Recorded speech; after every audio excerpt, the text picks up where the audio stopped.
إن الحمد لله الأكرم الذي خلق الإنسان وكرم وعلمه من البيان ما لم يعلم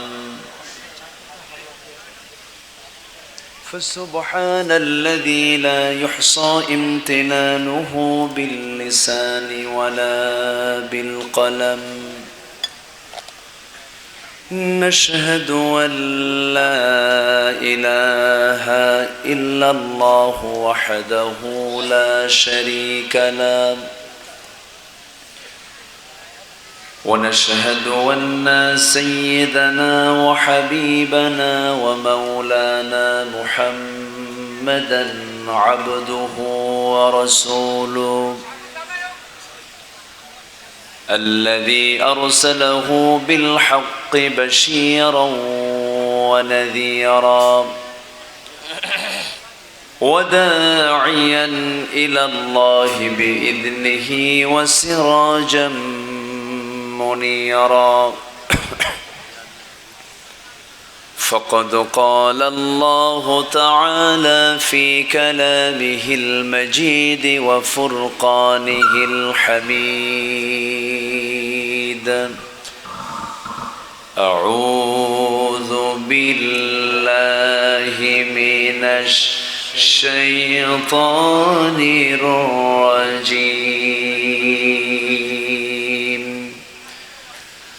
بسم الله الرحمن الرحيم إن الله وملائكته يصلون على النبي يا أيها الذين آمنوا صلوا عليه وسلموا تسليما اللهم رجل ملة تمهي فخر دو عالم دلبار مولاه شريف الأنبياء نسخا كل أديان دخره بلغ العلا كشف التجى بجماله حسنت جميع خصاله سلوا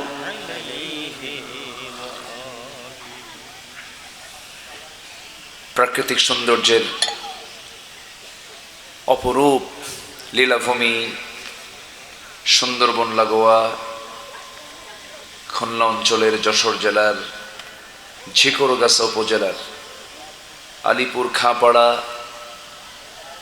জামে মসজিদ মাহফিল ইন্তেজামিয়া কমিটি কর্তৃক আয়োজিত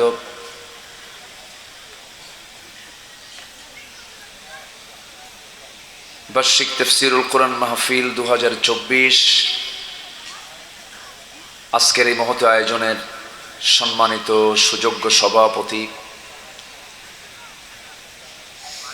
শিক্ষাবিদ মাস্টার হেলাল উদ্দিন খান, আজকের মাহফিলের বরেণ্য অতিথি আমার অনুজ, আমার স্নেহধন্য নন্দিত আলেমে দ্বীন জনাব মাওলানা রবিউল ইসলাম খুলনা, সর্ববামে মঞ্চভূমিষ্ঠ এই ঝিকরগাছাবাসীর হৃদয়ের টুকরা ছিলেন। ঝিকরগাছা চৌগাছা নির্বাচন আসনের সাবেক সাংসদ মুহাদ্দিস আবু সাইদ সাহেবের সুযোগ্য সন্তান অ্যাডভোকেট হাবিব কায়সার ভাই, উপস্থিত হাজরাত উলামায়ে কেরাম, ফুদালা ইজাম, সুশীল সমাজ, জাতির শ্রেষ্ঠ সন্তান, শিক্ষক মণ্ডলী, জাতির বিবেক, সাংবাদিক বৃন্দ, সামনে উপস্থিত দূরে কাছের বিভিন্ন স্থান থেকে ছুটে আসা কালেমার ঝান্ডাবাহী, তাওহীদের পতাকাবাহী, দ্বীন ইসলামের নরসারদুল বীর মুজাহিদ, প্রাণ প্রিয় সম্মানিত দ্বীনি ভাইরা, আড়ালে বসে আছেন শ্রদ্ধেয়া সম্মানিতা মা বোনেরা। আলোচনার প্রথমেই আনুষ্ঠানিকতার মধ্য দিয়ে আমার পক্ষ থেকে আবারও দিল খোলা সালাম, আসসালামু আলাইকুম ওয়া রাহমাতুল্লাহি ওয়া বারাকাতুহু। সবাই কেমন আছেন? আলহামদুলিল্লাহ। আমাকে উল্টা প্রশ্ন করে ফেলেছেন। আল্লাহ তাআলা আমাকে তো আপনার মতোই, আপনার কাতারেই, আপনার সাথেই রেখেছেন। আলহামদুলিল্লাহ। সাথে যদি না থাকতাম হসপিটালে থাকা লাগতো। এসেছি সুস্থ অবস্থায়, বসতে পেরেছি, আল্লাহ পাকের এটা খাস মেহেরবানি। সম্মানিত হাজিরিন, মানসিকভাবে, শারীরিকভাবে যতটুকু আছি, মানসিকভাবে পূর্বের সকল সময়ের চাইতে একটু বেশি ভালো আছি। আলহামদুলিল্লাহ। বলি আলহামদুলিল্লাহ। মাহফিল কমিটি আর থানার কাছে বড় আসামি নেই। মাহফিল কমিটি ছিল থানার কাছে বড় বড় দাগি আসামি। কমিটি চলে যেত থানায় অনুমতির জন্য, ঘন্টার পর ঘন্টা বসে থাকতো, অথচ কোরআনের ফুলবাগান সাজিয়েছে তারা। উচিত ছিল থানাকে সেখানে সহযোগিতা করা। আজকে সেই মাহফিল অনুষ্ঠিত হচ্ছে, থানায় যাওয়া লাগে না, বরঞ্চ থানার লোক এখানে এসে বসে থাকে। এমন সুন্দর অনুকূল একটি পরিবেশ যে মহান আল্লাহ সুবহানাহু ওয়া তাআলা আমাকে আপনাকে করে দিলেন, সেই রব্বুল ইজ্জাহ ওয়াল জালালের দরবারে শুকর আদায় করি। মুহাব্বাতান জোরালো কণ্ঠে বলে উঠছি আলহামদুলিল্লাহ। চিৎকার মেরে বলছি আল্লাহুম্মা আইন্নি আলা যিকরিকা ওয়া শুকরিকা ওয়া হুসনি ইবাদাতিকা। আমরা আল্লাহ তাআলার শুকর আদায় করে নিলাম। ফ্যানের আওয়াজ পাচ্ছেন, কোনো আওয়াজ শুনলে আমার ভাল লাগে না, এটা বন্ধ করে দেয়। সম্মানিত হাজিরিন,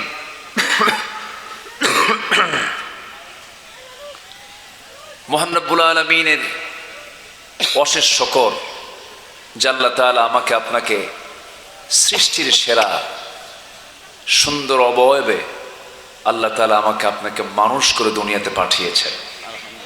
বলি আলহামদুলিল্লাহ। এটা যে কত বড় মেহেরবানি। পৃথিবীর সকল মখলুক বান্দার খাদেম, বান্দার খেদমতের জন্য আল্লাহ তাআলা সকল মখলুক তিনি সৃষ্টি করেছেন। এটা ছোটখাটো কোনো কথা নয়। যত প্রাণী দেখা যায়, যত সৃষ্টি দেখা যায়, সব মানুষের খাদেম। সুবহানাল্লাহ, বিশাল ব্যাপার। আর মানুষকে আল্লাহ তাআলা বানিয়েছেন মহান রবের দাসত্বকে মেনে নেবার জন্য, তার হুকুমকে মেনে নেবার জন্য। কেমন করে মানবো, চলবো, তার একটা নীতিমালা আল্লাহ তাআলা পৃথিবীর প্রথম মানুষের মধ্য দিয়ে আল্লাহ শুরু করেছেন। পৃথিবীর প্রথম মানুষ তিনি ছিলেন প্রথম একজন বিজ্ঞানী। পৃথিবীর প্রথম মানুষ ছিলেন অনেক জান্নেওয়ালা মানুষ। ওয়াল্লামা আদমাল আসমাআ কুল্লাহা। আল্লাহ তাআলা আদম আলাইহিস সালাতু ওয়াস সালামকে পৃথিবীর সকল কিছুর নামের সাথে পরিচয় করে দিয়েছেন। এরকম মানুষ পৃথিবীতে আর দ্বিতীয়টা পাওয়া যাবে? এত বড় জ্ঞানী তিনি ছিলেন। তাহলে আমাদের পিতা শুধু জ্ঞানী না মহাজ্ঞানী? সেই মহাজ্ঞানী পিতার সন্তান হলাম আমরা।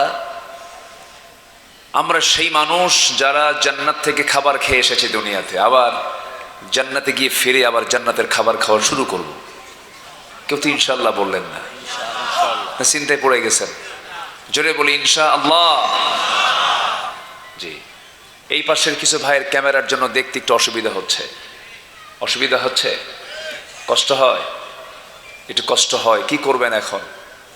আপনি শুনছেন হাজার হাজার মানুষ, কিন্তু এই ক্যামেরাগুলো আগামীকালকের মধ্যে শোনায় দেবে কোটি মানুষের চোখের সামনে, এই রেকর্ডগুলো তারা পৌঁছায় দেবে। তো সবই তো ঠিক, কিন্তু এরপর ধমকান কেন? ওরা কষ্ট করে আসে, রেকর্ড করে, ধমক দিলে তোরা মরে যাবে। তো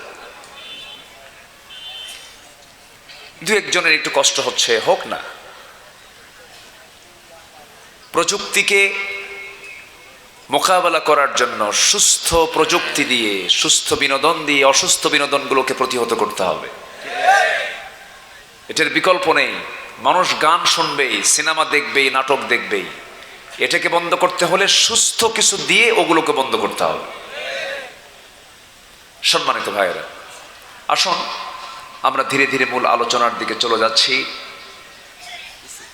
অনেক রাত হয়েছে, একটু উঠতে দেরি হয়ে গেছে আমার। আমি যতক্ষণ আলোচনা করব আমাকে সময় দেবেন তো নাকি? সবাই সময় দিতে রাজি আছি? ইনশাআল্লাহ। জোরে বলি ইনশাআল্লাহ। আর আমার স্নেহধন্য রবিউল ইসলামের পরে আলোচনা করা কিন্তু সহজ না। খুব ভালো কথা বলে, খুব সুন্দর ভালো আলোচনা রাখেন এবং তেজোদ্দীপ্ত, কোনো থামাথামি নাই, বিরামহীন, চরম গরম বক্তৃতা। খুব ভালো, দরকার আছে।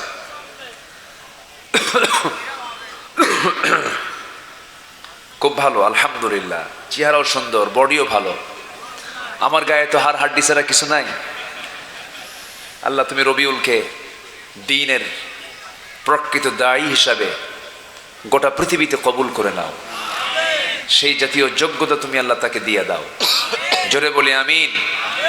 আমি প্রথমে এসেই আমার হাবিব ভাইকে দেখে ভাবতেছি, কি ব্যাপার, আবু সাইদ সাহেব কি জীবিত হয়ে আসলেন নাকি? আমি বারবার এটা ভাবতেছি, চিন্তা করতেছিলাম। পরে উনি আমাকে বলে ফেললেন, আল্লাহ তুমি এই দিনের বড় একজন দাঈ, একজন ওস্তাজুল আসাতিজা মুহাদ্দিস আবু সাইদ রাহিমাহুল্লাহর কবরটাকে তুমি আল্লাহ জান্নাতের টুকরা বানায় দাও। জোরে বলি আল্লাহুম্মা আমিন। আজকে উনি বেঁচে থাকলে এখানে চলে আসতেন। আমি দেখেছি তাকে। খুব পরিশ্রমী মানুষ ছিলেন, জনদরদী মানুষ ছিলেন। এত ছুটতেন, এত দৌড়াতেন। আল্লাহ তুমি তার সকল কার্যক্রমকে দ্বীনের জন্য কবুল করে নাও। সম্মানিত ভাইয়েরা, আমরা কোরআন শুনতে এসেছি, আমরা কারো ব্যক্তির কথা শুনতে আসিনি। কোরআন তো সেই কিতাব যা আমার আপনার জীবনের সকল কিছুর প্রশ্নের জবাব দিতে প্রস্তুত। জোরে বলি সুবহানাল্লাহ। আপনি যা বলবেন কোরআন তাই জবাব দিয়ে দেবে। যত জিজ্ঞাসা আপনার আছে, সকল জিজ্ঞাসা করতে করতে শেষ হয়ে যাবে, কোরআন থেকে জবাব ফুরাবে না। এমন একটি কিতাব এটা। জোরে বলি সুবহানাল্লাহ। ধরুন যদি আপনি প্রশ্ন করেন, কোরআন বলো তো, এই বিশাল আকাশ, এই বিশাল জমিন, এই বিশাল সৃষ্টিরাজি, এর পেছনে একজন সৃষ্টিকারী আছেন। বলো তো কোরআন, তুমি বলে দাও তো, সেই সৃষ্টিকারী, সেই মহান সৃষ্টিকর্তা, সেই মহান রাজাধিরাজ, তিনি কে? কোরআন কি জবাব দিতে পারে না? কোরআন কি জবাব দিতে পারে না? পারে। আল্লাহ রাব্বুল আলামিন বলেন, আল্লাহু খালিকু কুল্লি শাইইন ওয়া হুয়া আলা কুল্লি শাইইন কাদির। জোরে বলুন আল্লাহু আকবার। এই যে আমরা বসে আছি, যদি বলেন কোরআন তুমি বলে দাও আমাকে সৃষ্টি করলেন কে? কোরআন বলে দিচ্ছে, ওয়ামা الذي خلق الموت والحياة ليبلوكم أيكم أحسن عملا وهو العزيز الغفور জোরে বলুন আল্লাহু আকবার। মানুষকে কেন সৃষ্টি করা হয়েছে? কোরআন জবাব দিচ্ছে, ওয়ামা খালাকাতুল জিন্না ওয়াল ইনসা ইল্লা লিয়াবুদুন। জোরে বলুন আল্লাহু আকবার। যদি আপনি বলেন কোরআন বলো তো তোমার কিতাব কে ফলো করবে? তোমার কিতাব, তোমার এই কথাগুলো, তুমি যে কালাম হয়ে দুনিয়াতে এসেছো, তোমাকে শুনবে কারা? তোমার নসিহত গুলো কারা ফলো করবে? কোরআন সুন্দর করে বলছে, সায়াযাক্কারু মান ইয়াখশা ওয়া ইয়াতাজান্নাবুহাল আশকাল্লাযী ইয়াসলান নারাল কুবরা সুম্মা লা ইয়ামুতু ফিহা ওয়া লা ইয়াহইয়া ক্বাদ আফলাহা মান তাযাক্কা। জোরে বলুন আল্লাহু আকবার। কোরআন তো তারাই ফলো করবে যারা আল্লাহর জিকির করে, আল্লাহকে যারা স্মরণ করে। আবার যদি বলা হয় তোমাকে ভয় করে চললে কি প্রতিদান পাওয়া যাবে? কোরআন জবাব দিচ্ছে, লাকিনিল্লাযীনা ইত্তাকাউ রাব্বাহুম লাহুম জান্নাতু তাজরি মিন তাহতিহাল আনহারু খালিদিনা ফিহা নুজুলাম মিন ইনদিল্লাহ ওয়া মা ইনদাল্লাহি খায়রুল লিল আবরার। জোরে বলুন আল্লাহু আকবার। আল্লাহকে ভয় করে চললে পরে তার জন্য পার্মানেন্ট অ্যাড্রেস, তার জন্য স্থায়ী একটা ঠিকানা হয়ে যাবে, সেটা হলো জান্নাত। জান্নাত সে পেয়ে যাবে। আল্লাহর ভয়ের ফলাফল হলো বান্দার জন্য জান্নাত। তবে হ্যাঁ, এই দুনিয়াতে চলতে গেলে আপনি কোরআনকে যদি বলুন কোরআন বলো তো এই দুনিয়াতে ঈমান নিয়ে চলতে গেলে কি কি বিপদ আসতে পারে, কোরআন সে জবাব মনে হয় দেয় নাই। আসতে বলেন, জবাব দিয়েছে কিনা বলেন? জবাব দিয়েছে, 5টা বিপদ আসবে। কয়টা বিপদ বলেন? 5টা। আল্লাহ রাব্বুল আলামিন বলেন, وَلَنَبْلُوَنَّكُمْ بِشَيْءٍ مِّنَ الْخَوْفِ وَالْجُوعِ وَنَقْصٍ مِّنَ الْأَمْوَالِ وَالْأَنفُسِ وَالثَّمَرَاتِ وَبَشِّرِ الصَّابِرِينَ। জোরে বলুন আল্লাহু আকবার। তোমাদেরকে পরীক্ষা করা হবে। 1 নম্বর হলো ভয়ের দ্বারা, নাম্বার 2 হলো ক্ষুধার দ্বারা, নাম্বার 3 হলো সম্পদের ক্ষয়ক্ষতির দ্বারা, নাম্বার 4 হলো জীবনের দ্বারা, নাম্বার 5 হলো শস্যদের ক্ষয়ক্ষতির দ্বারা। এই পরীক্ষাগুলো নেবেন যিনি বান্দাকে জানিয়ে দিয়েছেন তিনি আমার কে। এই 5টি পরীক্ষা আল্লাহ অবশ্যই করবেন যাদের ঈমান আছে। এত পোকা কেন বুঝলাম না, প্রচুর পোকা না? এ পর্যন্ত 2-3টা পোকা কিন্তু খাইছি আমি। কি করবেন, উপায় তো নাই। হা করলেই ঢুকে পড়ে কোন দিক দিয়া বোঝা তো যায় না। আচ্ছা, এখন এই যে পরীক্ষাগুলো আল্লাহ পাক করবেন, অবশ্যই তিনি পরীক্ষা করবেন। পরীক্ষা কি করেন নাই 16 বছর? আসতে কয়, এই 16 বছর কি পরীক্ষা হয়নি?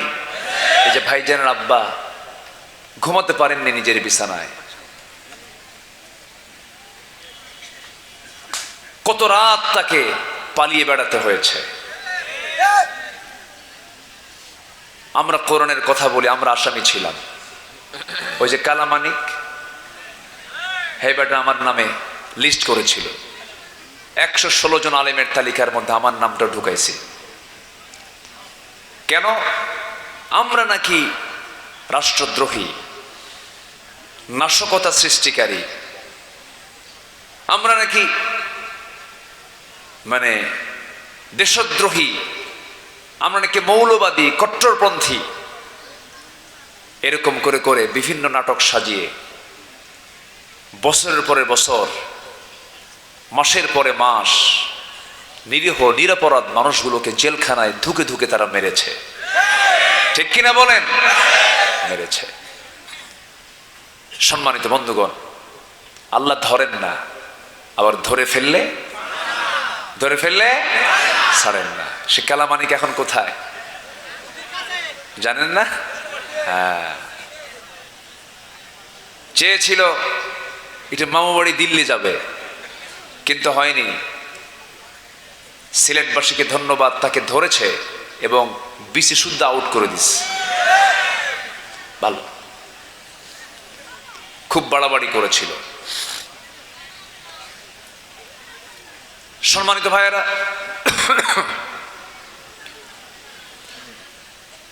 দেশের একজন টপ ধনী লজ্জায় মাথা নিচু হয়ে যায়। বেক্সিমকো গ্রুপের মালিক, এত সম্পদের পাহাড়, কই কোনো কাজে আসলো না তো। মাথার টুপি খুলে ফেললো, সাদা চুল কালো বানালো, দাড়িটাও কাটলো,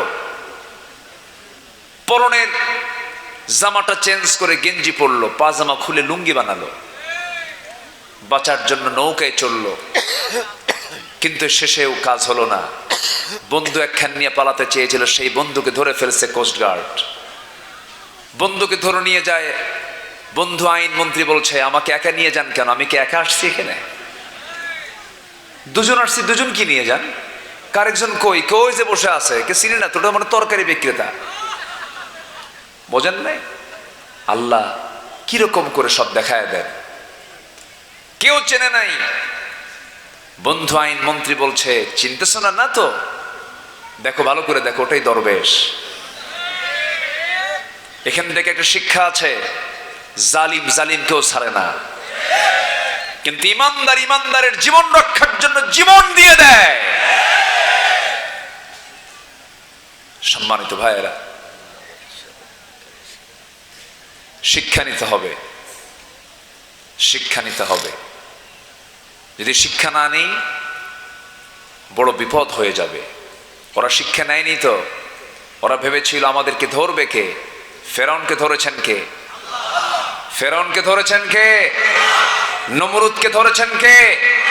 হামান সাদ্দাতকে যুগে যুগে ধরেছেন কে? সে আল্লাহ আছেন না নাই? আসতে বলবেন না, আছেন না নাই? সে আল্লাহই তাদেরকে ধরেছেন।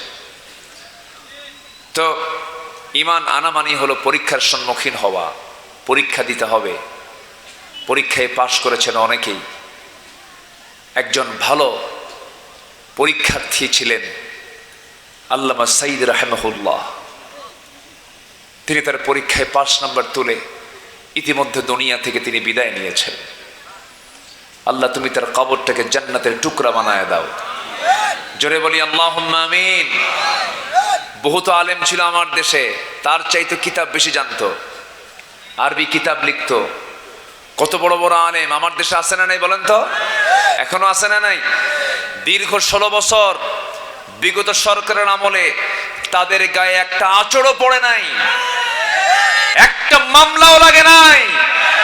সরকারি খরচে তারা হজও করেছেন, সকল ফ্যাসিলিটি গ্রহণ করেছেন। অতএব এটা মাথায় রাখতে হবে, এটা মাথায় চিন্তা আনতে হবে। বিগত 16 বছর যারা বিগত জালিম সরকারের সকল সুযোগ সুবিধা গ্রহণ করেছে, অবশ্যই তাদের বিষয়টা নিয়ে অবশ্যই রহস্যময় রহস্যময় রহস্যময় মাথায় রাখতে হবে। কথাগুলো প্রযুক্তির মধ্য দিয়ে গোটা দুনিয়া সাপ্লাই হয়ে যাচ্ছে। মুনাফিককে চেনার দরকার আছে না নাই? আসতে বলবেন না, আছে না নাই? মুনাফিককে চিনতে হবে। মুনাফিক না চিনলে আপনি মোকাবেলা করতে পারবেন না, মারাত্মক ভয়ঙ্কর। আমার বন্ধুগণ, একটু কান লাগাই। বেশি রাত যেহেতু হয়েছে, খুব বেশি লম্বা সময় যে কথা বলবো তাও নয়। আমার বন্ধুগণ, এই দুনিয়াতে এসেছি, দুনিয়াতে যখন জন্ম নিয়েছি সেই সময় আমাদের ফিতরাত ছিল ইসলাম। প্রত্যেক শিশু ইসলামের উপরই, দ্বীনের উপরে সে জন্ম নিয়ে থাকে। সেই ইসলাম আমরা পেয়েছি। মুসলিম পরিবারের জন্ম নেওয়ার বদৌলতে আমরা মোটামুটি আল্লাহকে চিনতে পেরেছি, রাসূলকে চিনতে পেরেছি। মোটামুটি একটা ধারণা চলে আসছে। একটা কথা বলবো ভাইরে, সবার কাছে করজোরে মিনতি জানাই, সব বিক্রি করা যাবে কিন্তু ঈমান কিন্তু বিক্রি করা যাবে না। ঈমান বেচে দেওয়া যাবে না। ঈমানকে ধরে রাখতে হবে, ঈমানকে পাহারা দিতে হবে। ঈমানের জন্য ঈমানকে ধ্বংস করার জন্য নানামুখী ষড়যন্ত্র শয়তান করতে থাকবে। শয়তান তো এত ভয়ঙ্কর, শয়তান তো এত মারাত্মক। শয়তান বলতেছে সুম্মা লাআতিয়ান্নাহুম মিন বাইনি আইদিহিম ওয়া মিন খালফিহিম ওয়া আন আইমানিহিম ওয়া আন শামাইলিহিম ওয়ালা তাজিদু আকসারুহুম শাকিরিন। তোমার বান্দাদেরকে, শয়তান কয়, আল্লাহকে বলছে তোমার বান্দাদেরকে আমি ডান থেকে বাম থেকে সামনে থেকে পিছন থেকে পাকড়াও করে ফেলবো, পথভ্রষ্ট করে ফেলবো। আল্লাহ বলছেন পারবি না রে শয়তান। আমার বান্দাগুলো আমার কাছে আশ্রয় নিয়ে বলবে আউযু বিল্লাহি মিনাশ শাইতানির রাজিম। আশ্রয় চাই কার কাছে? আশ্রয় চাই কার কাছে? আল্লাহর কাছে। আমার বন্ধুগণ, আমার তো মূলত বন্ধু বলতে কেউ নাই। আমরা দুনিয়ার জিন্দেগিতে যাকে দেখি বন্ধু, যাকে দেখি বাবা, যাকে দেখি মা, যাকে দেখি ভাই, যাকে দেখি বোন, যাকে দেখি প্রতিবেশী, যাকে দেখি সন্তান সন্ততি, স্ত্রী, পরিবার, পরিজন, যা কিছু দেখতেছি মূলত আমার কেউ আপন নয়। আমার আপন যদি তালাশ করতে হয়, একমাত্র আপন আমার তিনি কে? আসতে বলবেন না, তিনি কে? আল্লাহ তাআলা। বন্ধু আমার কেউ না। এই জন্য সবার আগে আমার সে আসল বন্ধুকে খুঁজে বের করতে হবে, তার সন্তুষ্ট হাসিলের জন্য চেষ্টা করতে হবে। এটা আমাদের ফার্স্ট টার্গেট হওয়া উচিত। কিন্তু আল্লাহ তাআলা যদি কোনো বান্দার প্রতি লানত দিয়ে দেন, কোনো বান্দার প্রতি যদি অভিসম্পদ দিয়ে দেন, তার জন্য বিপদ না নিরাপদ? নিরাপদ না বিপদ? বিপদ। আল্লাহ মোটামুটি 10 শ্রেণীর উপরে তার লানত বর্ষণ করেছেন, তার অভিসম্পদ বর্ষণ করেছেন। আমরা যদি অভিসম্পদ বর্ষণ থেকে বাঁচতে পারি, রহমত পেয়ে যাব। আর রহমত যদি পেয়ে যাই, জান্নাত পেয়ে যাব। তাহলে আসুন আমরা 10টা শ্রেণী যাদেরকে আল্লাহ লানত দিয়েছেন তারা কারা কারা, ওদের মধ্যে আমরা পড়লে পরে আমরা একটা তওবা করে ফিরায় নেব। জোরে বলি ইনশাআল্লাহ। আর জোরে বলি ইনশাআল্লাহ। আল্লাহর লানত প্রাপ্ত বান্দা কত শ্রেণী? বলেন কত শ্রেণী? 10 শ্রেণী। হঠাৎ করে এই সিজনাল মানে এই কি বলে আবহাওয়াগত কারণে হঠাৎ করে ঠান্ডা গরম, আশ্বিন কার্তিক অগ্রহায়ণ, ঠান্ডা গরম, আপ ডাউন, আবহাওয়া আগের চাইতে একটু ভিন্নতা এসেছে। তো এই জন্য হঠাৎ করে বুকে একটু কফ জমছে, কষ্ট পাচ্ছি। আবার না আসলো বিপদ। আবার হুজুরদের যে অসুখ হয় জনগণ বিশ্বাসই করে না, হুজুরদের পর অসুখ হয় এটা মনে করে। তো যাই হোক, আমি খুবই খুশি। এই মাহফিলটার দাওয়াত নিয়েছে আজ থেকে আরো 2-3 বছর আগে, আসতে পারি নাই। মাহফিল বন্ধ করে দেওয়া হয়েছিল, অনুমতি দেয় নাই, কত ঝামেলা করেছে।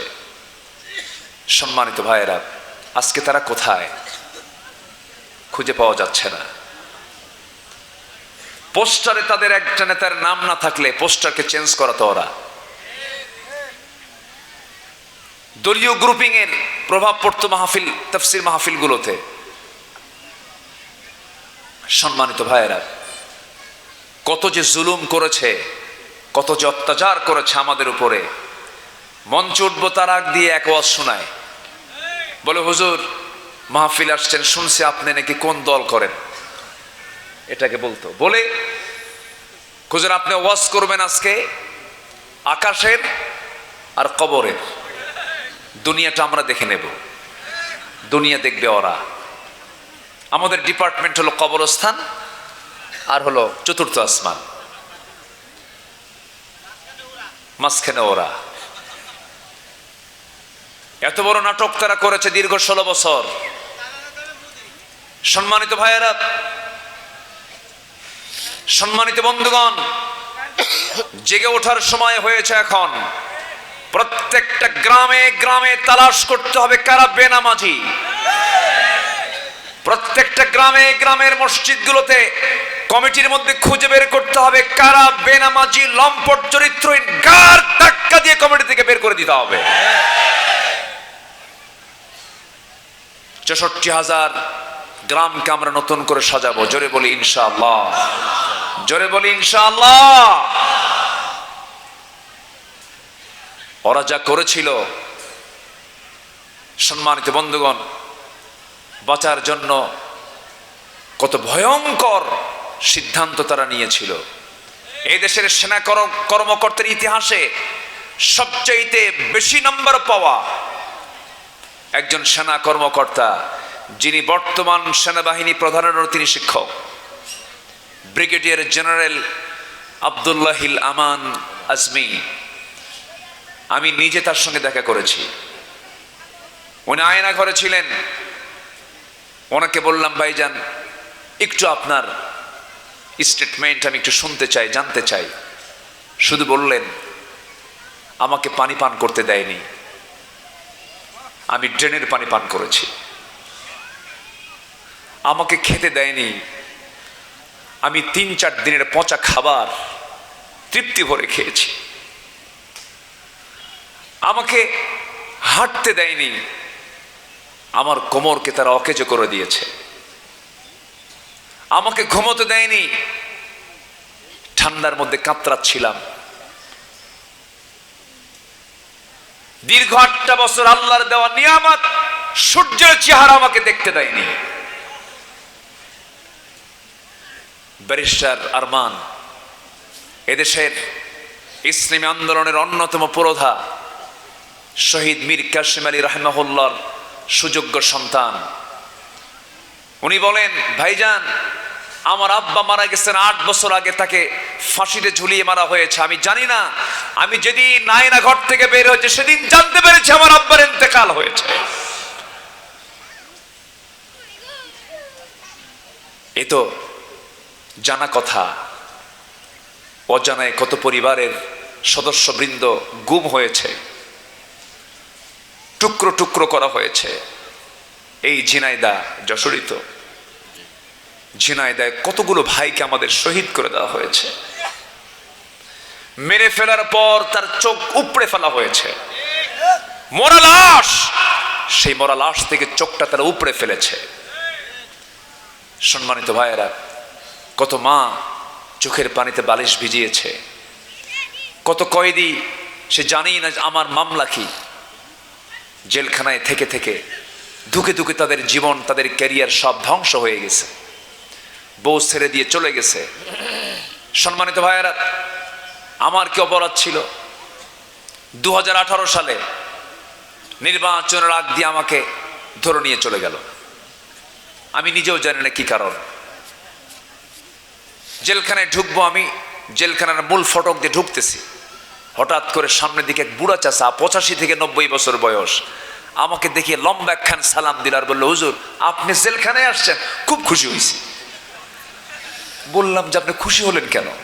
কেউ ওয়াজ শুনি দূর থেকে, মোসাফা করার সুযোগ পাই না, এত কাছে আসবেন এর চাইতে আনন্দের কিছু আছে নাকি? উনি ওনার দিকটা বুঝেছেন। সম্মানিত ভাইয়েরা, সম্মানিত বন্ধুগণ, এই যে লোমহর্ষক আচরণগুলো তারা উপহার দিয়েছে, এই চোখের পানিগুলো আল্লাহ পাক ব্যর্থ করে দেননি। সবাই দেখেছেন প্রযুক্তির কল্যাণে 2023 সালের 14 আগস্ট, 13 আগস্ট বিকালবেলা এদেশের ইতিহাসের কিংবদন্তি, দ্বীনের দায়ী, সফল সংস্কারক আল্লামা শহীদ দেলোয়ার হোসেন সাঈদী কারাগার থেকে তাকে বের করে এনে পরিকল্পিতভাবে যখন হসপিটালে ঢোকানো হচ্ছিল, সেই সময় তিনি ফুট চেয়ারে বসে একটা জাতির উদ্দেশ্যে মুচকি হাসি দিয়েছিলেন। সেই মুচকি হাসির ফলাফল হলো 5 আগস্টের পরবর্তী বিজয়। সম্মানিত ভাইয়েরা, সম্মানিত বন্ধুগণ, তবে আসল বিজয় এখনো হয়নি। আসল বিজয় হবে কোরআন যদি আমরা জায়গা মতো পৌঁছায় দিতে পারি। কোরআন কি জায়গা মতো গেছে এখনো? কোরআন আছে শুধু হাফেজের মাথায়, মসজিদের বারান্দায়, নামাজে আছে। কোরআনটা আজকে হাফেজের মাথায় আছে, নামাজের তেলাওয়াতে আছে, হাফেজের তেলাওয়াতে আছে।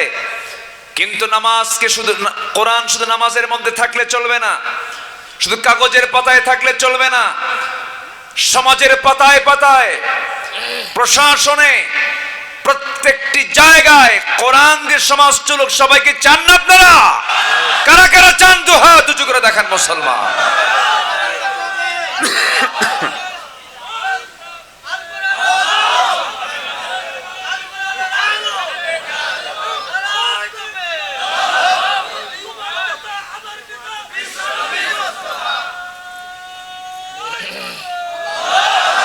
আল্লাহ কবুল করুন, জোরে বলি আমিন, আরো জোরে আমিন। আর আর আমাদেরকে বলবে না মৌলবাদী, কেউ নাই বলার। আর বলবে না রাজাকার, কারণ রাজাকার শব্দ এখন ব্র্যান্ড হয়ে গিয়েছে, ঠিক কি না? ওরা রাজাকার বলে গালি দিত। যারা বলেছিল আমাদেরকে পাকিস্তানের রাজাকার, আমরা কেউ পাকিস্তান যাইনি। ভারতীয় রাজাকাররা সব ভারতে গিয়ে বসে আছে। কষ্ট পাচ্ছেন নাকি? কষ্ট পেলেও কিচ্ছু করার নাই। আলেমরা নাকি পালায়। কোথায় আলেমরা পালালো? একটা আলেম পালায় নাই আমার দেশে, কেউ পালায়নি।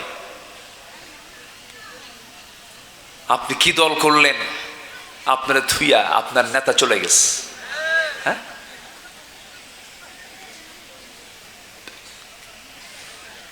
কয়েকদিন আগেও বলতেছে হাসিনা পালায় না। বলছে না, বলছে না, বলছে না, বলছে না। আস্তে করে কি বলছে কিনা বলেন, বলছে কিনা? মাত্র 45 মিনিট টাইম পেয়েছিল। দুপুরবেলা খাবারটাও জোটে নাই, রান্না বান্নাও কমপ্লিট, খাবারটাও খেতে পারেন নাই তিনি। তার জন্য বরাদ্দ রান্না করা মুরগির রান, সারা মাস ধরে আন্দোলন করা ছাত্র বৈষম্যের আন্দোলনকারীরা, বৈষম্য বিরোধী আন্দোলনকারীরা সবগুলো যায় ওই রানগুলো খাইছে। খুব কষ্ট করেছে তারা। সম্মানিত ভাইয়েরা, আসল বিজয় এখনো সামনে পড়ে আছে না নাই বলেন? আসতে বলবেন না, আছে না নাই? কোরআনকে আমরা জায়গা মতো পৌঁছায় দেব আল্লাহর সাহায্য নিয়ে। জোরে বলে ইনশাআল্লাহ। এই জমিনে কোরআনের রাজ কায়েম হবে। জোরে বলে ইনশাআল্লাহ, আরো জোরে বলে ইনশাআল্লাহ। তাছাড়া এত বড় শহীদের লম্বা কাতার হতো না। অনেক শহীদের কাতার এদেশে অনেক লম্বা হয়েছে, বলি আলহামদুলিল্লাহ। আমার বন্ধুগণ, একটু কান লাগাবেন, মনোযোগ দিয়ে সবাই কথাগুলো শুনবেন। আল্লাহ রাব্বুল আলামিন 10 শ্রেণীর উপরে লানত বর্ষণ করেন। এর মধ্যে 1 নাম্বার হলো যারা জমিনে বিপর্যয় সৃষ্টি করে, জমিনে যারা ফিতনা সৃষ্টি করে। জমিনে ফিতনা সৃষ্টি করা, বিপর্যয় সৃষ্টি করার মতো লোক আমার দেশে এখনো আছে না নাই? আসতে বলবেন না, আছে না নাই? আছে। জমিনে যারা ফিতনা সৃষ্টি করবে, আল্লাহ তাদের ব্যাপারে লানতের ঘোষণা দিয়ে দিয়েছেন। আমার বন্ধুগণ, আল্লাহ রাব্বুল আলামিন সুন্দর করে বলছেন, ফাহাল আসাইতুম ইন তাওয়াল্লাইতুম আন তুফসিদু ফিল আরদি ওয়া তুকাত্তিউ আরহামাকুম উলাইকাল্লাযীনা লা'আনাহুমুল্লাহ فأصمهم وأعمى أبصارهم। জোরে বলুন আল্লাহু আকবার। সূরা মুহাম্মদ আয়াত নম্বর 22-23 আল্লাহ রাব্বুল আলামিন বলেন, এই জমিনে যারা বিপর্যয় সৃষ্টি করবে তাদের প্রতি আমার লানত। এবং সাথে আরেকটা অপরাধ আল্লাহ পাক যোগ করেছেন, যারা আত্মীয়তার সম্পর্ক যারা নষ্ট করবে, আত্মীয়তার সম্পর্ক নষ্ট করে ধর্মের বোন বানায়, ধর্মের ভাই বানায়, ধর্মের মা বানায়, বাপ বানায়। এগুলো আছে কিনা এলাকায় জানি না। কথা বলবো?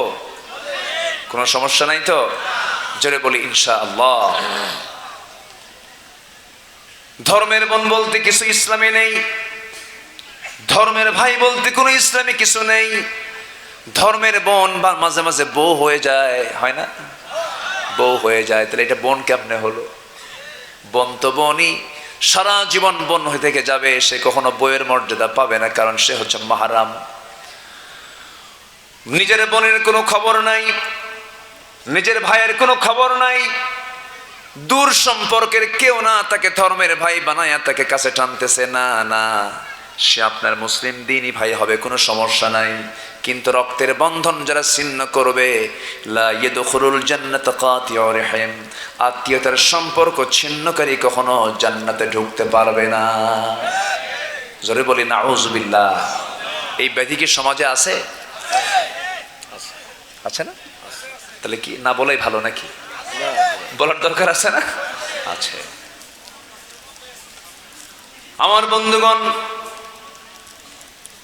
বোনের সাথে ইচ্ছা করে সম্পর্ক নষ্ট করে ফেলে ভাই। এই জন্য নষ্ট করে, কারণ বোন যদি সম্পত্তি নিয়ে চলে যায় তাহলে আমার আবাদ কমে যাবে। বোনের সঙ্গে ইচ্ছা করে সম্পর্ক রাখে না, রূঢ় আচরণ করে। বাপ মরে গেছে এক যুগ, বোনের জায়গার উপরে ধান লাগায় সেই ধান আবাদ করে খায়, ওই টাকা দিয়ে হজে যায়। এমন ভাই বুঝি যশোর জেলায় নাই? আপনি কেন তা করবেন? এটা সূরা নিসা পড়বেন, সূরা নিসার 6 থেকে 12 নম্বর আয়াত পর্যন্ত আল্লাহ রাব্বুল আলামিন মিরাসের উপরে বিস্তারিত কথা বলে দিয়েছেন। যেদিন বাপ মারা যাবে সেই দিন মেয়ে যেমন সম্পদের মালিক হবে, ছেলেও তেমন সম্পদের মালিক হবে। ছেলে পাবে 2 বিঘা, মেয়ে পাবে 1 বিঘা। এটা নির্দিষ্ট করে দিয়েছেন তিনি আমারকে, লিযযাকারি মিসলু হাযযিল উনসাইন, না লিযযাকারি মিসলু হাযযিল উনসাইন। ছেলে যা পাবে মেয়ে তার অর্ধেক পাবে। কিন্তু তা না দিয়া ভাই করে কি মাঝে মাঝে কৌশল করে বোনকে মাঝে মাঝে দাওয়াত দিয়ে নিয়ে চলে আসে, দাওয়াত দিয়ে নিয়ে চলে এসে জামতলার মিষ্টি খাওয়ায়।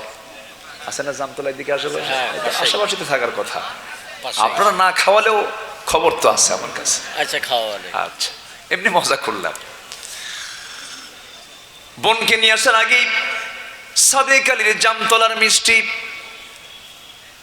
এরপরে নাটোরের কাঁচাগোল্লা, বগুড়ার দই, এরপরে টাঙ্গাইলের চমচম, কুমিল্লার রসমালাই, যশোরের খই, সবগুলো এক জায়গায় কইরা বোনকে জন্মের মতো খাওয়া দিয়া, পাম্পট্টি দিয়া, বাম পাশে বোনকে বসায় দিয়া কানে কানে বোনকে ডাক দে, বলে বোন আমার একটা কথা বলি কি, অংশ নিলে কিন্তু ধ্বংস হয়। দেখছেন কি ওয়াজটা দিল? বদমাইশ ভাই এরকম আছে না নাই?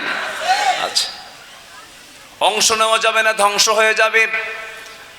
কি মারাত্মক ভুয়া কথা বলে ফেললো! না না, এমনটা করা যাবে না। আল্লাহ তাআলা এই হুকুমগুলো বলে আয়াতের শেষে বলেছেন, তিলকা হুদুদুল্লাহ, এগুলো হলো আমি আল্লাহ আমার সীমানা। অংশ বন্টনে কম বেশি করবা, জাহান্নাম তোমার ঠিকানা হয়ে যাবে। আমার মায়েরা খুব খুশি, হুজুর ভালো করে কম। মায়েরা তো খুশি হওয়ার কথা, আশেপাশে মারা আসছে নাকি মাহফিলে? এর কয়েক গুণ বেশি। ও মেয়েদের সংখ্যা বেশি, বলি আলহামদুলিল্লাহ। না, মেয়েরা মাহফিলও বেশি, মার্কেটও বেশি। তো তারা মার্কেটও খুব বেশি, মাশাআল্লাহ, খুব বরকত। পিছনে যাচ্ছে। জি আলহামদুলিল্লাহ। জি, এত সুন্দর মানুষ আপনারা, কোনো মানুষের নড়াচড়া নেই, বলি আলহামদুলিল্লাহ। আলহামদুলিল্লাহ। আমি এই এলাকায় বেশি আসি দিনের বেলা, এলাকায় দিনের বেলা মাহফিলগুলো বেশি হয়। এই যে আমাদের বাংলার পাশে হ্যাঁ, উজ্জ্বলপুরে আসছিলাম, আমরা কোথায় কোথায় যেন আসছিলাম। মহেশপাড়া। কিন্তু আজকে মোটামুটি মাহফিলের একটা ফ্লেভারে আমি এসেছি, বলি আলহামদুলিল্লাহ। রাতের বেলা একটু শীত শীত ভাব হবে, একটু নিশি নিশি গভীর ভাব হবে, হুজুর ওয়াজ করবে, আমরাও ঘুমাবো। ঠিক আছে, আমার দেশে এই কালচারটা কিন্তু আছে। ময়মনসিংহে এক মাহফিলে গেছি রাত 8টার দিকে। আমি ভাবছি 9টা থেকে 10টার মধ্যে উঠে যাব। আমাকে বলতেছে, হুজুর ভাত খান, লেপ কম্বল দিচ্ছি, ঘুমান। তো বললাম ঘুমাবো, উঠবো কখন? গত বছর প্রধান বক্তাকে যে সময় তুলে দিছে তার 1 ঘন্টা আগে আপনাকে উঠাবো। শোয়া দিল। রাত 3টার দিকে ডাক দে, বলে হুজুর উঠেন। মাহফিলে যেতে হবে। কয়টায় যাব? 4টায়। তো বললাম এত রাতে কেন? হুজুর গত বছর প্রধান মেহমান 4:30টায় উঠছে, আপনাকে আধা ঘন্টা এবার আগেই উঠায় দিচ্ছি। বললাম ওয়াজ করবো কার সামনে? হুজুর ওয়াজ লাগবে না তো, আওয়াজ আওয়াজ হলেই এনাফ, ওয়াজের দরকার নাই। আমার দেশে কত কালচার আছে। তবে হ্যাঁ, মাহফিল বড় জোর আমি মনে করি রাতের মাহফিলগুলো 10টা থেকে সর্বোচ্চ 11টা তো সর্বোচ্চ সময় শেষ হওয়া উচিত। তো আর একটু সময়, যেহেতু আমি দেরিতে উঠেছি, 10টা শ্রেণী আমরা শুনে যাব। লানত হচ্ছে 10 শ্রেণীর উপর। 1 নম্বর হচ্ছে যারা এই জমিনে যারা ফিতনা ফাসাদ সৃষ্টি করবে তাদের উপর আল্লাহর কি হয়? লানত। আল্লাহর কি হয়? লানত। আমরা কি আল্লাহর লানত চাই না রহমত চাই?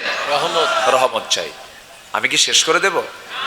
এই যে উঠতেছে যে ইস্তেঞ্জার হাজত হয়েছে। হ্যাঁ, ও চাপচুপ, জি বুঝতে পারছি। আচ্ছা একটু বসেন, আর একটু সময় আমি চেয়ে নিচ্ছি, একটু বসেন। তাহলে আমরা আল্লাহর লানতের আওতাভুক্ত কারা? 1 নম্বর জানতে পারলাম যারা আল্লাহর জমিনে যারা ফিতনা সৃষ্টি করবে, বিপর্যয় সৃষ্টি করবে। নাম্বার 2 হলো যে সমস্ত বান্দাগুলো সীমা লঙ্ঘন করবে। কি লঙ্ঘন করবে? সীমা লঙ্ঘন করেছিল বনি ইসরাইলরা। আল্লাহ রাব্বুল আলামিন তাদেরকে কত প্রকার গজব দিয়ে শেষ করেছেন, তাদেরকে বিকৃত বানর করে শেষ করে দিয়েছেন। বিভিন্ন আযাব গজব দিয়ে তাদেরকে দুনিয়া থেকে বিতাড়িত করেছেন, দুনিয়া থেকে বিদায় করে দিয়েছেন। কিয়ামত পর্যন্ত ইহুদির বাচ্চারা কোথাও তারা আরামে থাকতে পারবে না। কিয়ামত পর্যন্ত ইহুদিদের জন্য একটা বৈধ বসতি তারা স্থাপন করতে পারবে না। এটা একটা লানত। এটা কি বলেন? লানত। আমার বন্ধুগণ, আল্লাহ রাব্বুল আলামিন বলেন লুইনাল্লাযীনা কাফারু মিন বানি ইসরাঈল আলা লিসানি দাউদ ওয়া ঈসা ইবনে মারইয়াম যালিকা বিমা আসাউ ওয়া কানু ইয়াতাদুন। জোরে বলুন আল্লাহু আকবার। বনি ইসরাঈলরা কখনো আল্লাহর রহমতে ধন্য হয় নাই, কারণ আল্লাহ তাআলা তাদেরকে এত বরকত এত রহমত দিয়েছেন, এরপরেও তারা সীমা লঙ্ঘন করেছে। অনেক নবীকে তারা দুনিয়া থেকে বিদায় পর্যন্ত করে দিয়েছে। জাকারিয়া আলাইহিস সালাতু ওয়াস সালামকে করাত দিয়ে চিরে 2 টুকরা করে শহীদ করে দিয়েছে। আমার বন্ধুগণ, ইয়াহইয়া আলাইহিস সালাতু ওয়াস সালামকে জব করে নবীর মাথা রানীর সামনে উপহার দিয়ে দিয়েছে। নবীকে পর্যন্ত তারা ছাড় দেয়নি। আজকেও যদি গোটা পৃথিবীর দিকে আপনি তাকান, গোটা পৃথিবীর মানবতা ধ্বংসের জন্য 1 নম্বর শয়তান হচ্ছে ইহুদির বাচ্চারা। গোটা দুনিয়া এদের উপর আল্লাহর রহমত না লানত? রহমত না লানত? সম্পদ আছে কিন্তু বাড়ি নাই। সম্পদ আছে কি নাই? বাড়ি নাই, ঘর নাই। কুত্তার বাচ্চা একসাথে 8-10টা হয়, কিন্তু হাটে ঘাটে গরু ছাগল বেশি দেখা যায় না কুত্তা বেশি দেখা যায়? গরু ছাগল বেশি দেখা যায়। হ্যাঁ, এতগুলো বাচ্চা হয় কুকুরের, শুকুরের, অথচ হাটে ঘাটে যাবেন কত গরু, কত বাছুর, কত ষাঁড় আমরা দেখতে পাই, ওটার সংখ্যায় বেশি। 4000 বছর আগে ইহুদিদের জনসংখ্যা ছিল হলো 40 লক্ষ। কত? মুসা আলাইহিস সালামের সময় 40 লাখ ইহুদি ছিল সেই সময়। আজকে তাদের সংখ্যা কত হওয়ার কথা? সেই সংখ্যা আজকে কোটিও হয় নাই, 1 কোটিও হয় না। মানে কুত্তার বাচ্চা হয় মেলাগুলো, কিন্তু বেঁচে থাকে না। যেরকম হয় সেরকমই মরে। হ্যাঁ, এই তো সুন্দর জবাব দিয়েছেন। দ্বিতীয় বিশ্বযুদ্ধে এডলফ হিটলার, সেকেন্ড ওয়ার্ল্ড ওয়ারে এডলফ হিটলার সে নিজে একা গ্যাস চেম্বারে তুলে এট এ টাইম একদিনে 60 লাখ ইহুদিকে তুলে মারছে। একদিনে মারছে। কেন জানেন? এডলফ হিটলার যদিও সে খ্রিস্টান, কিন্তু সে ইহুদি বিদ্বেষী ছিল। কারণ ইহুদিরা হলো চরম বেঈমান, এরা মানে চরম বড় মুনাফিক। এরা এদের মুখে যারা যা মুখে বলবে ওরা কাজে তা করবে না। এই চরিত্র হচ্ছে ইহুদিদের চরিত্র। এদের উপর আল্লাহর রহমত না লানাত? লানত, রহমত না লানাত? লানত। তাদের চরিত্র কি আমাদের গ্রহণ করা যাবে? তাদের চরিত্র কি আমাদের গ্রহণ করা যাবে? যাবে না। আমার বন্ধুগণ, দুইটা বললাম। নাম্বার 3 হলো ওই সমস্ত বান্দার উপর আল্লাহর লানত যারা আল্লাহর আয়াতকে যারা গোপন করে, আল্লাহর কালামকে যারা গোপন করে আড়াল করে। আল্লাহ রাব্বুল আলামিন সুন্দর করে বলছেন, ইন্নাল্লাযীনা ইয়াকতুমুনা মা আনজালনা মিনাল বায়িনাতি ওয়াল হুদা মিন বা'দি মা বায়্যানাহু লিন-নাসি ফিল কিতাব উলাইকা ইয়ালআনুহুমুল্লাহ ওয়া ইয়ালআনুহুমুল লাঈনুন। জোরে বলুন আল্লাহু আকবার। আমি যে আয়াতগুলো বলতেছি মনে হয় কষ্ট পাচ্ছেন নাকি? এই 16 বছর তো আয়াত ছাড়া বহু বক্তা ওয়াজও করছে, কোনো আয়াত লাগে নাই। এরকম বক্তাও কিন্তু এই 16 বছর তৈরি হয়েছে কিছু। ডিজে গান গাইছে, ডিজে গান। ভারত কি বলে, নারায়ণগঞ্জের শামীম ওসমান যদি কোনো আলোচকের যদি ভক্ত হয় তাহলে ওই আলোচক কেমন হতে পারে বুঝতেছেন তো? নারায়ণগঞ্জের শামীম ওসমান এসে বলতেছে, হুজুর আমি আপনার জিকিরের খুব ভক্ত, ওয়াজেন না। আপনি যখন জিকির করেন তখন আমি হেরে যাই, আমি নাচতে থাকি, আমি অস্থির হয়ে যাই।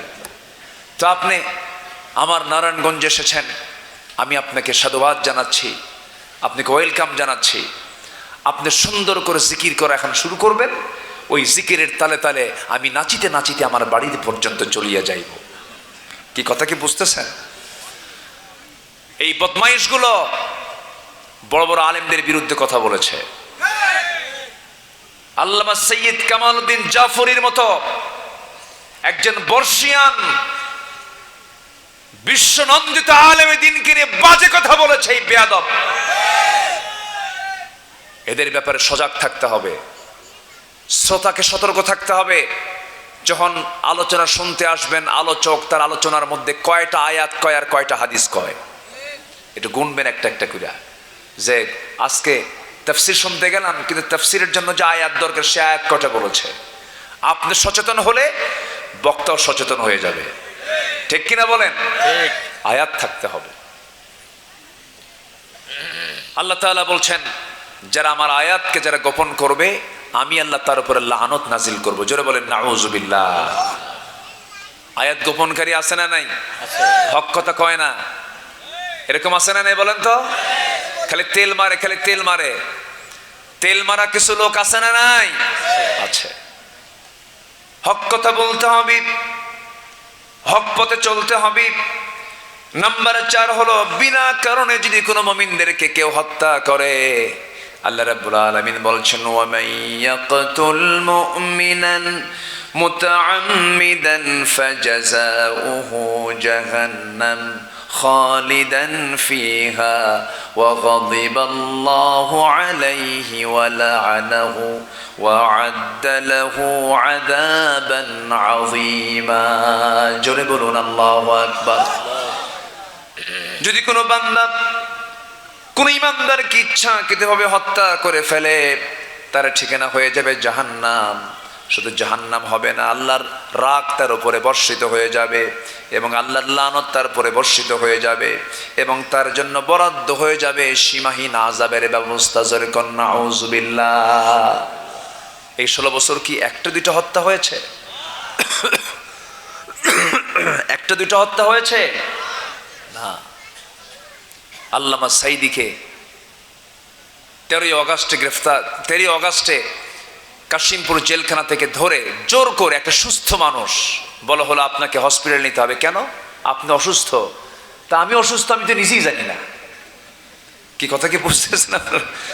আমি যে অসুস্থ আপনাকে বললো কে? কেনা উপর থেকে নির্দেশ এসে যে আপনি অসুস্থ, আপনাকে চিকিৎসা সেবা দিতে হবে। আমি তো নিজেই জানি না আমি অসুস্থ। কাশিমপুর কারাগার থেকে তাকে শাহবাগে নিয়ে যাওয়া হলো। মাসুদ ভাই এবং শামীম ভাই, তারা দুজন সন্তান স্টিল সেই সময় ঢাকাতে, তারা ঢাকাতে ছিলেন। ওনাকে শাহবাগে নিয়ে যাওয়ার পর থেকে নিয়ে টোটাল টাইমটা তারা ভিক্ষুকের মতো দরজা দরজা ঘুরেছেন আর বলেছেন আমার আব্বার সঙ্গে সাক্ষাতের সুযোগ দেওয়া হোক। সাক্ষাৎ করতে দেওয়া হয়নি। মেডিকেল টিম গঠন করে পরিকল্পিতভাবে সাজানো নাটক তৈরি করে পয়জনিং করে বিষ প্রয়োগ করে তাকে হত্যা করা হয়েছে। আমরা তাফসীর মাহফিলের এই প্ল্যাটফর্ম থেকে জানান দিতে চাই, এই বিশ্বের এই কিংবদন্তিকে পরিকল্পিতভাবে যারা হত্যার নাটক করেছে, ওই মেডিকেল টিম সহ টোটাল টিমকে অবিলম্বে গ্রেফতার করে চূড়ান্তমূলক শাস্তি নিশ্চিত করা হোক। রাজি আছেন কারা কারা? হাত উঁচু করে দেখা।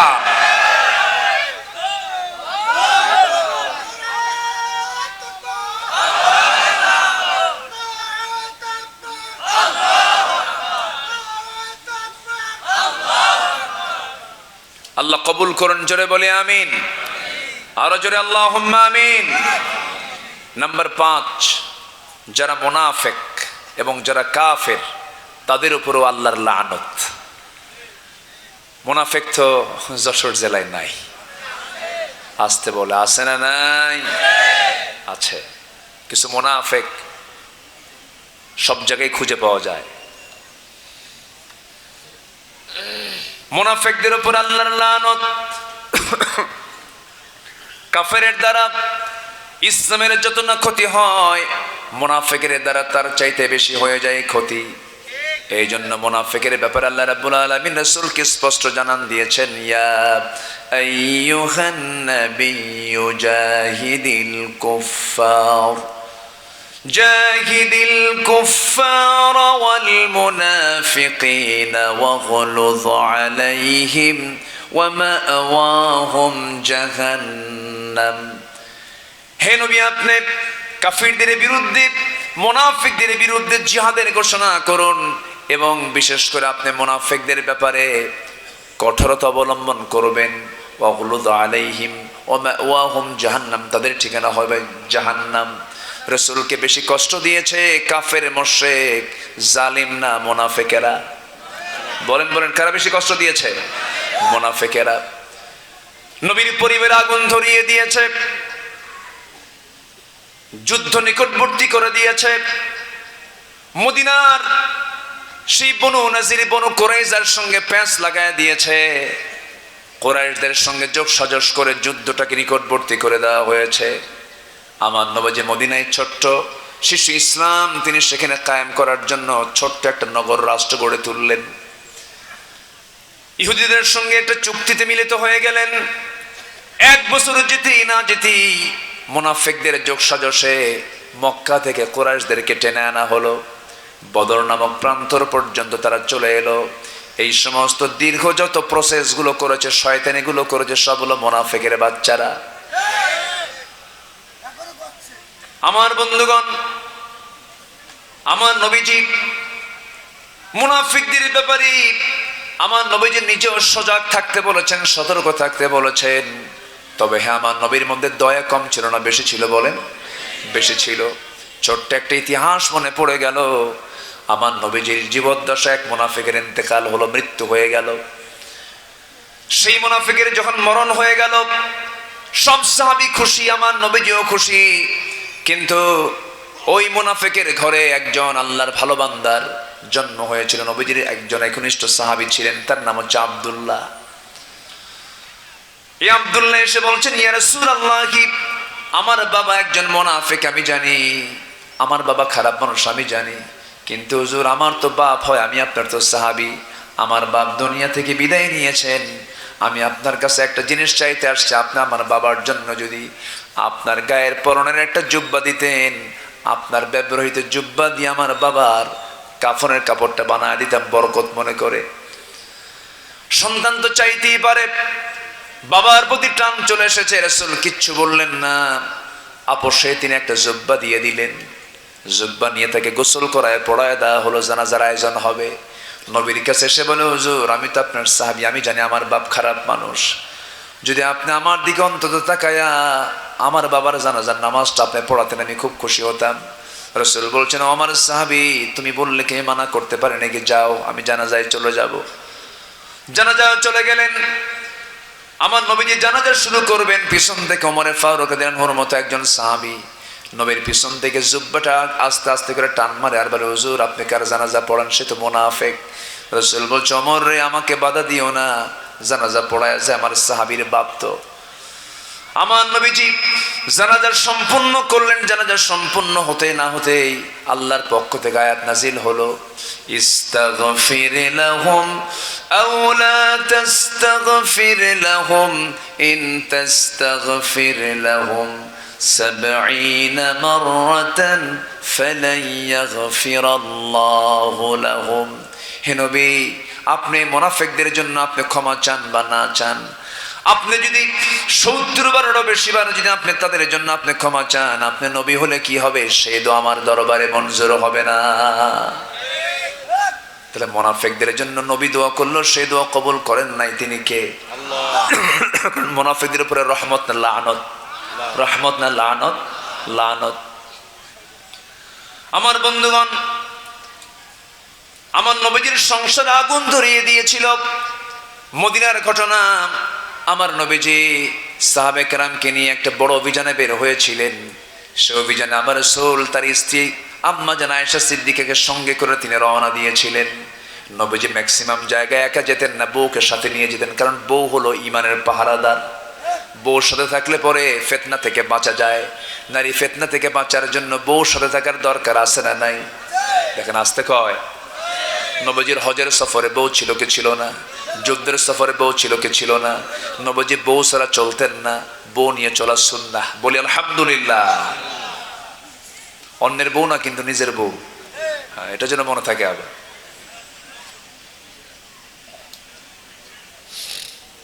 আপনি আপনার বউকে নিয়ে আপনার রাস্তায় চলতেছেন, হঠাৎ করে যদি আপনার সামনে কোনো পরনারী পড়ে যায়, আর বউ উপস্থিত থাকাকালীন যদি আপনি অন্যের স্ত্রীর দিকে, যদি অন্য কোনো নারীর দিকে যদি আপনি 29 সেকেন্ড চায় থাকেন, আর এই দৃশ্য যদি আপনার স্ত্রীর চোখে ধরা পড়ে, একবার যদি ধরা পড়ে যে আপনি চেয়েছিলেন, নেক নজরে, কিচ্ছু কবে না, বাইরে কিছু কবে না, শুধু বাড়ির মধ্যে ঢুকবেন, ঢুকে শুধু ডাক দিবেন, সুইটি, থৌ তোমার সুইটি। কি ঠিক কি না? এই জন্য বউ পাশে থাকলে বিপদ না নিরাপদ? দেখেন অনেকে বিপদ কইছে। কি বউ পাশে থাকলে সবসময়ের জন্য নিরাপদ না বিপদ?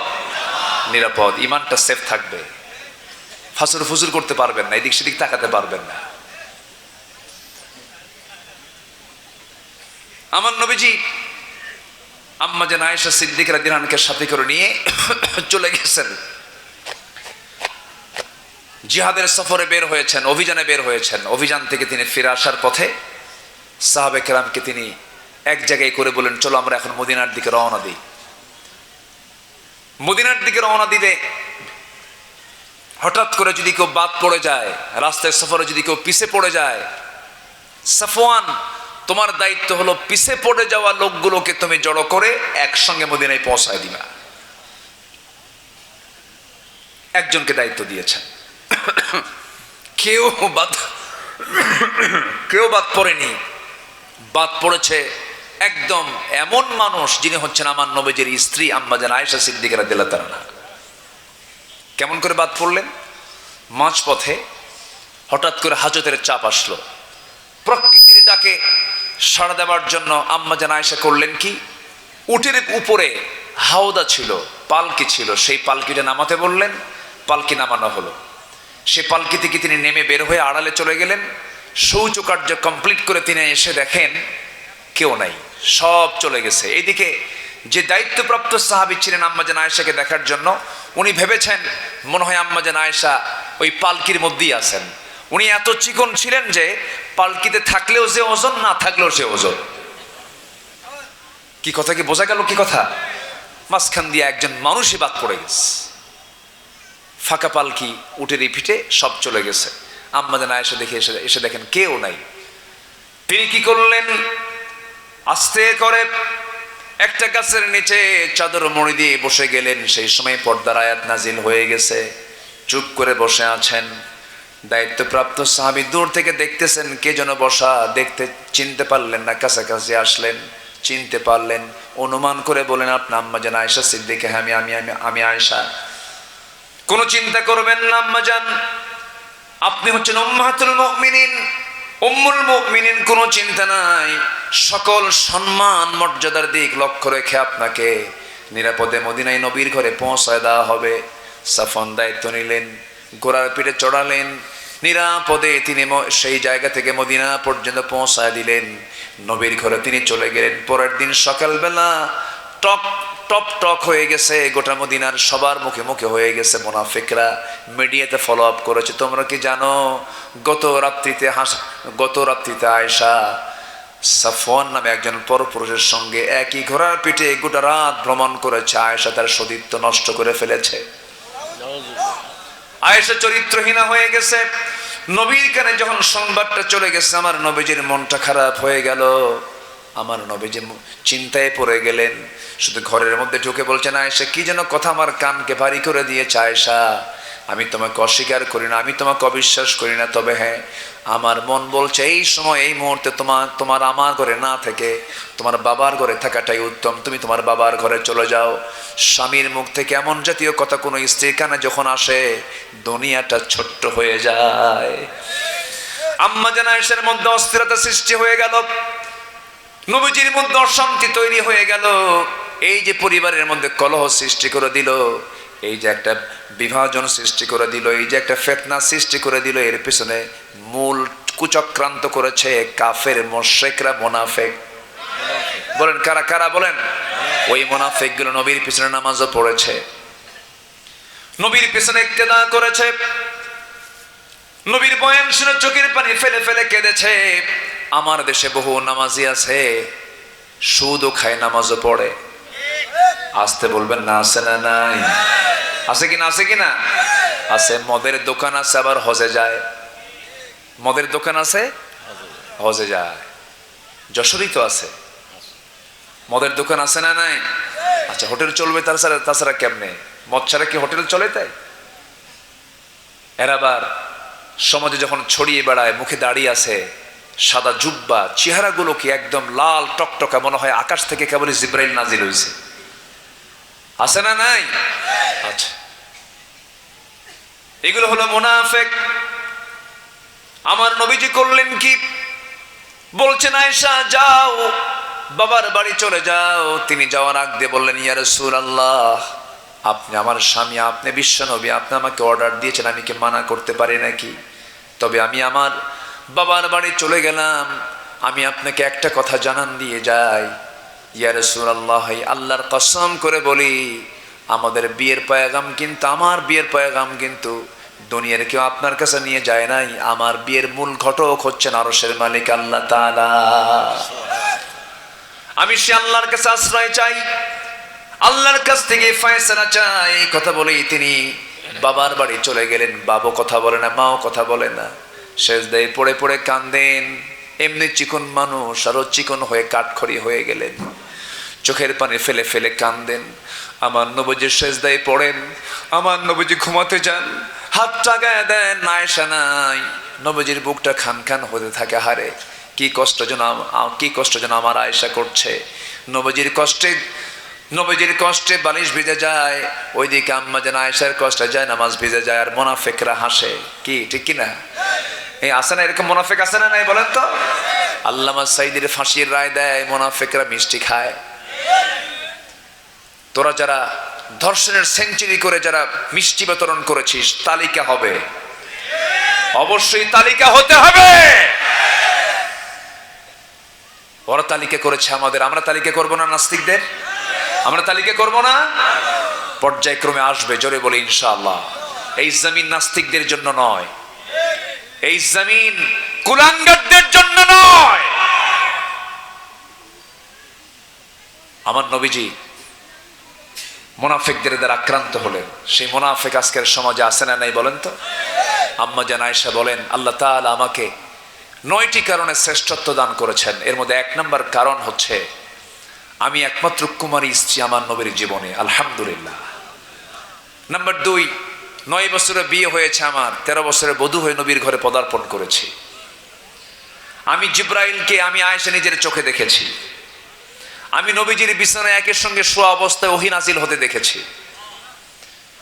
আমার নবীজি আমার ব্যাপারে বলেছেন, আমার আয়েশা হচ্ছে আমার স্ত্রীদের মধ্যে শ্রেষ্ঠ স্ত্রী। আল্লাহু আকবার।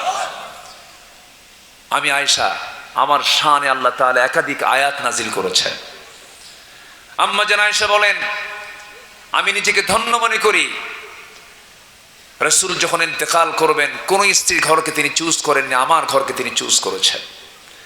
আমার ঘরে ঢুকলেন, বললেন, আয়েশা উরুটা বিছায় দাও, বালিশ দিও না, তোমার উরুতে মাথা রেখে আমি একটু ঘুমাতে চাই। আমি আমার উরুটা বিছায় দিয়েছি। নবীজি আমার উরুতে শুয়ে পড়লেন, মাথায় পানি ঢেলে দিলাম। ওইদিকে আজান দিয়েছেন বেলাল। নবীজি আজান শোনা মাত্রই চির অভ্যাস, তার আগের মতো অভ্যাসের মতো তিনি চট করে দাঁড়ায় যাচ্ছিলেন। ঘুমন্ত অবস্থা থেকে, শুয়ে থাকা অবস্থা থেকে বসলেন। বসে যখন তিনি দাঁড়াতে নিলেন, মাথার চক্কর দিয়ে পড়তে লাগলেন। আম্মা জান আয়েশা তাকে ধরে ফেলে বলছেন, ইয়া রাসূলুল্লাহ, শারীরিক কন্ডিশন ভালো না, আপনি জামাতে নামাজ পড়তে পারবেন না। রাসূল বলছেন, আয়েশা রে, মনে হয় তাই মনে হচ্ছে। তোমার আব্বু আমার আবু বকরকে ডাক দিয়ে বলো আমার মুসল্লায় যেন সে আমার দায়িত্বটা পালন করে নেয়। নবীজি বুঝায় দিলেন, আমার পরবর্তী দায়িত্বটা আমার আবু বকর পেয়ে যাবে। জোরে কোন আল্লাহু আকবার। নামাজের দায়িত্ব যে পাবে সে রাষ্ট্রের দায়িত্ব পাবে। আল্লাহু আকবার বলেন। নামাজ এবং রাষ্ট্র চালাবে 2 জন ব্যক্তি না, একজন ব্যক্তি চালাবে। নবীজি ইঙ্গিত দিলেন।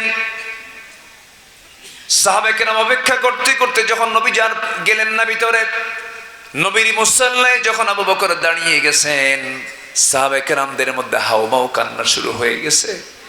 সাহাবায়ে কেরাম সব চিৎকার করে কান্দে আর মনে মনে চিন্তা করে, হারে নবীর পিছনে বুঝি নামাজ আর কিসমতে জুটবে না। নামাজ শুরু হয়ে গেল। আমার নবীজি বলছেন, আয়েশা আমাকে একটু জানালার কাছে নিয়ে যাও। জানালার কাছে নিয়ে যাওয়া হলো। নবীজি জানালার কাছে দাঁড়ায় আছেন। সাহাবীরা নামাজ ধরে শুরু করেছেন, নামাজ পড়তেছেন। আমার নবীজির চক্ষু বেয়ে বেয়ে টপ টপ করে পানি পড়ছে। আম্মা জান আয়েশা বলছেন, ইয়া রাসূলুল্লাহ, আপনার সাহাবী নামাজ পড়ে আপনি কাঁদেন কেন? নবীজি বলছেন, আয়েশা রে, মানুষ কাঁদে 2 কারণে, একটা চরম দুঃখে, একটা চরম আনন্দে। আমার যে চোখের পানি দেখতে পাচ্ছ, এই চোখের পানি আমার দুঃখের নয়, এই চোখের পানিটা আমার চরম আনন্দের চোখের পানি রে। আমার নবীজি কাঁদতে কাঁদতে কাঁদতে বেকারার হয়ে যাচ্ছেন।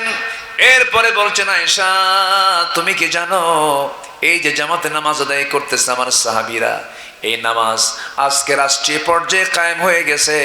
এই নামাজ পড়তে নিয়ে কাফেররা আমার উটের নারী বুড়ি আমার পিঠে চাপায়া দিয়েছিল। এই নামাজ কায়েমের সংগ্রাম করতে গিয়া উহুদের ময়দানে আমার দাঁত দুটো ভেঙে দিয়েছিল। আয়েশা দেখো আমার দাঁত নাই। এই নামাজ কায়েমের সংগ্রাম করতে গিয়া খন্দকের প্রান্তরে কোদাল মারতে মারতে আমার কোমরটা কুঁজে হয়ে গেছে। ওরে আয়েশা দেখুন, আমি খারাপ হয়ে দাঁড়াতে পারি না।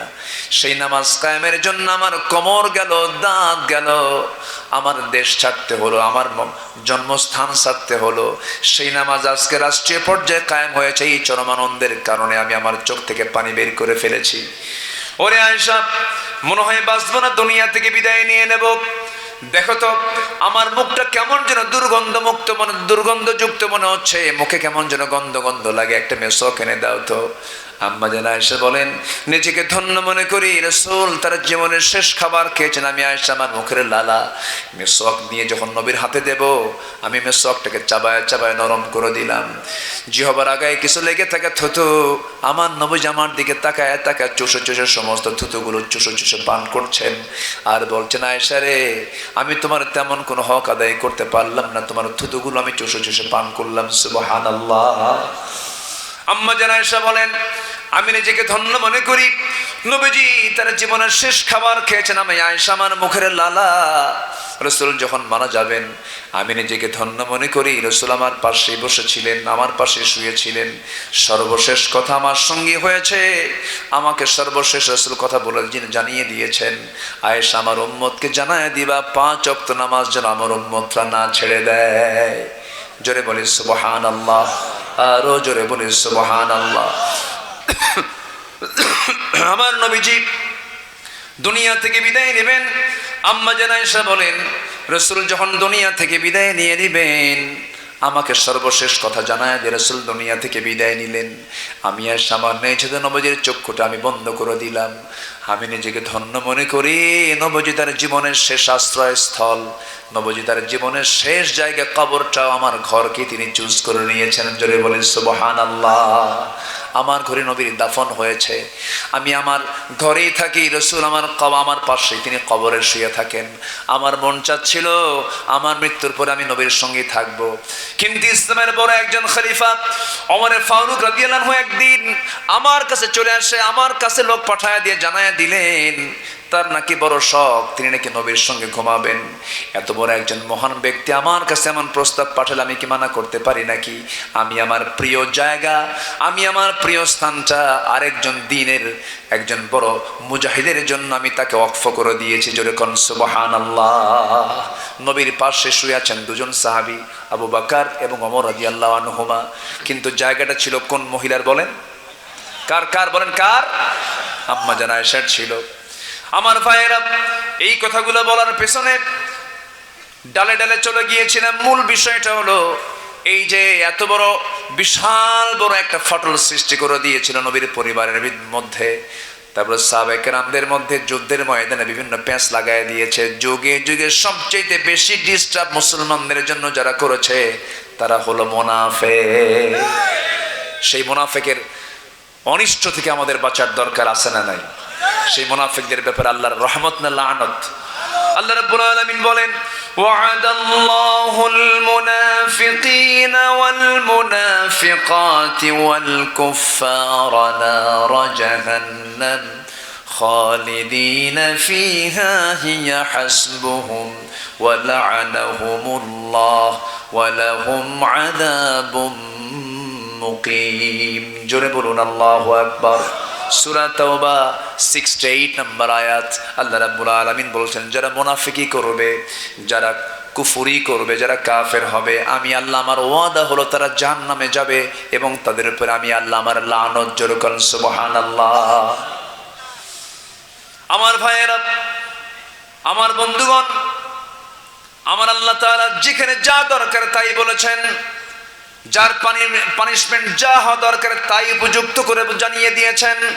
মুনাফিকদের কাতারে আমার যাওয়া যাবে না, কাফিরদের কাতারে যাওয়া যাবে না, ফাসিকদের কাতারে যাওয়া যাবে না, জালিমদের কাতারে যাওয়া যাবে না। আমাকে যেতে হবে হলো মুমিনদের কাতারে। কাদের কাতারে? জোরে বলি ইনশাআল্লাহ। সবাই কি নামাজ পড়তে রাজি আছেন? কয় ওয়াক্ত নামাজ? জোরে বলি ইয়া আল্লাহ। আরো জোরে ইয়া আল্লাহ। আমাদেরকে 5 ওয়াক্ত সালাত আদায় করার তৌফিক তুমি আল্লাহ দিয়া দাও। জোরে বলি আমিন।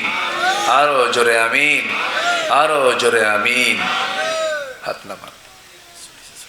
আমিও ছুটি নেব, আমি চলে যাচ্ছি, আমিও যাব। আমার আগামীকালকে মাহফিল বেশি দূরে না, দিনের বেলা মাহফিল আছে দিনাজপুরে, বেশি দূরে না। কি কথা কি বুঝতেছেন আপনারা?